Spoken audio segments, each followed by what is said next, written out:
সুপ্রভাত বন্ধুরা, আমার নতুন ভিডিওতে তোমাদের সবাইকে স্বাগত। দিনটি ছিল মাঘী পূর্ণিমা। সেদিন আমি আমার গোপাল, রাধা গোবিন্দ আর লক্ষ্মী ঠাকুরকে কী ভোগ দিয়েছি সেটাই তোমাদের আজকে শেয়ার করব। তো দেখো বন্ধুরা, আমি সকাল সকাল উঠে ঘরটর পরিষ্কার করে নিয়ে এবার গোপাল আর রাধা গোবিন্দকে স্নান করাতে চলে এসেছি। প্রথমে আমি চন্দন মাখিয়ে এবার জল দিয়ে আমাদের গোপাল আর রাধা গোবিন্দকে স্নান করাচ্ছি। তো জানো তো বন্ধুরা, এটি আমাদের গোপাল নয়, এটি আমার কাকির গোপাল। কাকি আমাদের বাড়িতে কদিনের জন্য গোপালকে রেখে গেছে। তো এই তো গোপালের স্নান হয়ে গেছে, এবার গোপাল জামা পরে রেডি হয়ে নেবে।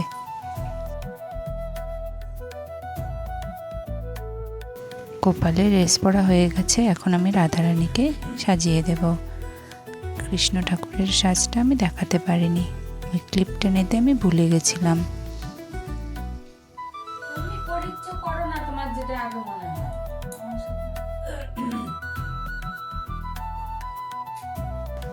এই তো সবার সাজুগুজু হয়ে গেছে, দেখো তো সবাইকে এখন কেমন লাগছে। আমি রাধারানীর মুকুটটাও পরিয়ে দিলাম, কৃষ্ণ ঠাকুরের বাঁশিটাও দিয়ে দিলাম।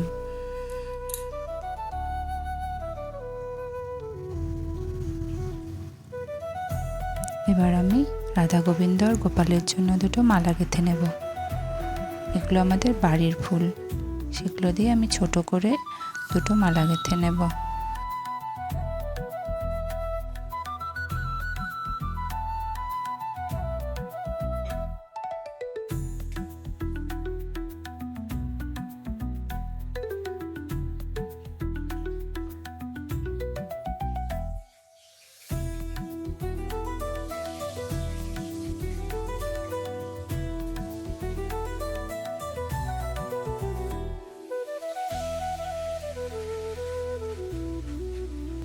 মালা গাঁথা হয়ে গেছে, এবার আমি গোপালকে মালাটা পরিয়ে দেব। এরপর আমি ভোগের এখানে চলে এসেছি।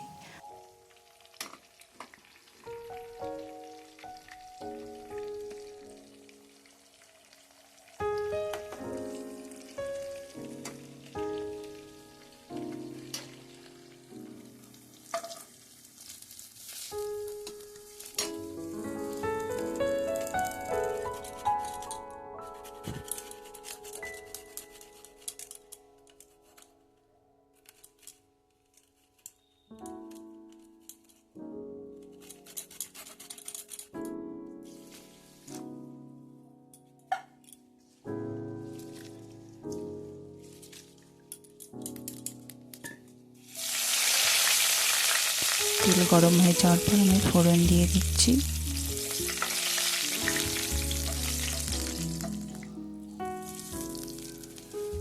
আজ বেশি কিছু বানাবো না, শুধু খিচুড়ি, সুজি আর লুচি আর 5 রকমের ভাজা করেছি।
আমি চাল আর ডালটাকে একসঙ্গে ভেজে নিয়েছি, এবার এর মধ্যে জল দিয়ে দেব।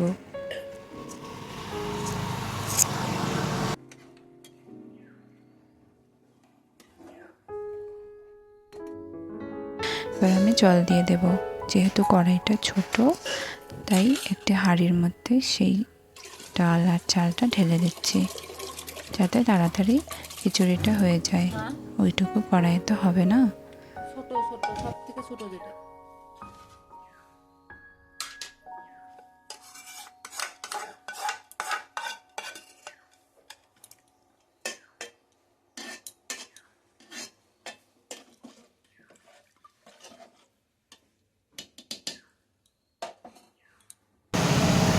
জলটা ফুটে উঠেছে। এবারে আমি এর মধ্যে হলুদ, লঙ্কা, জিরের গুঁড়ো আর আদা একসঙ্গে মিক্স করে এতে ঢেলে দিয়েছি। এবার এটা কিছুক্ষণ হওয়ার পরে এতে কিছুটা চিনি আর ঘি দিয়ে নামিয়ে নেব।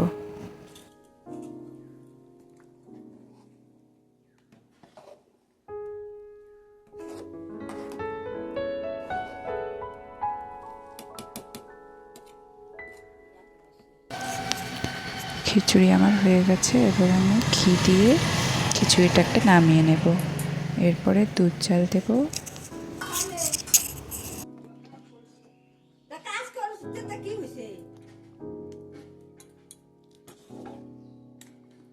খাইছে তো যে বাদাম ইয়েগুলো খাইছে।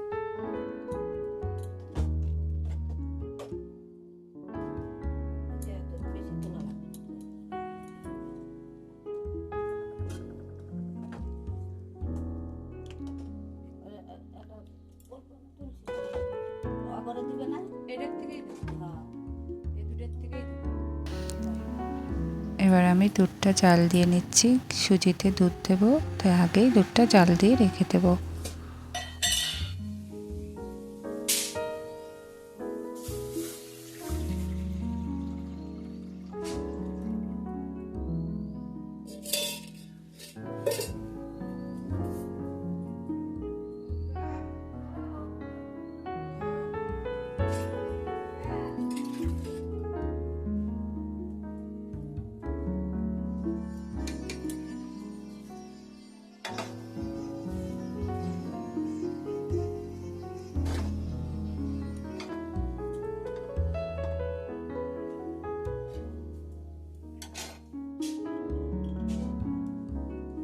এবার আমি সুজি বানাবো, তাই কড়াইতে একটু ঘি দিয়ে সুজিটাকে একটু ভেজে নেব।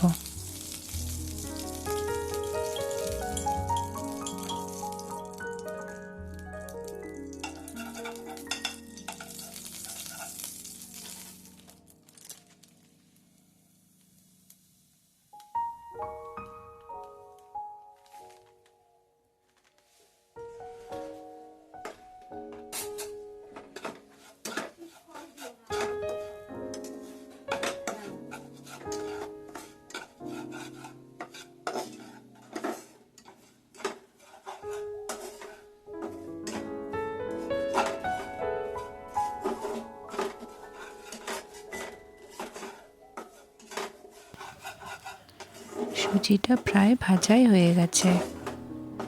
এখন আমি এতে দুধ দেব, আর দুধ দিয়ে কিছুক্ষণ ফুটিয়ে তার মধ্যে চিনি আর কাজু কিশমিশ দিয়েছিলাম, সেটার ভিডিও করতেও আমি ভুলে গেছি। আসলে একা একা কাজ করছিলাম তো, ক্যামেরা ধরারও লোক ছিল না।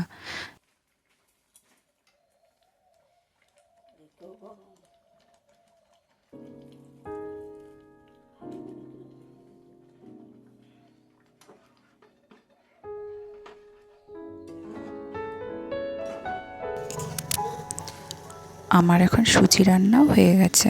এবার আমি নামিয়ে সেটাকে একটু সাজিয়ে ঠাকুরের সামনে দিয়ে দিলাম। এখন একটু ফল কেটে নেব। আমার ছোট থেকেই পুজো করতে খুব ভালো লাগে। আমি আগেও বাপের বাড়িতে সব সময় নিজেই পুজো করতাম, আর এখন শ্বশুর বাড়িতে এসে তো সব কিছু নিজেকেই করতে হয়। তো এখন আমি শাড়িটা পাল্টে চলে এসেছি একটু আলতা পরবো বলে। আমার শাশুড়ি বলল যে পুজো যখন করছোই একটু আলতা পরে নাও। আলতা পরতে আমার ছোট থেকেই খুব ভালো লাগে। ছোটোবেলায় বেশি আলতা পরতে আমার মা দিত না, কিন্তু জানো তো আমি লুকিয়ে লুকিয়ে আমার পিসি বাড়ি গিয়ে আলতা পরতাম।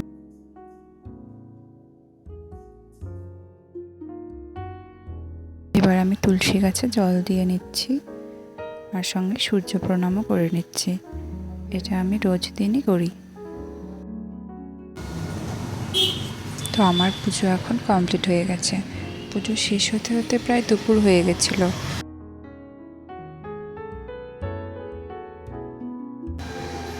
পুজোর শেষে আমি আমার শাশুড়ির সঙ্গে এক জায়গায় প্রসাদ খেতে গিয়েছিলাম। আর তার পাশেই ছিল আমার দাদুর বাড়ি। আর সেই দাদু ঠাকুর বানাতো।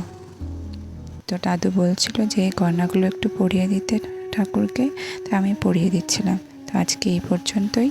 টাটা।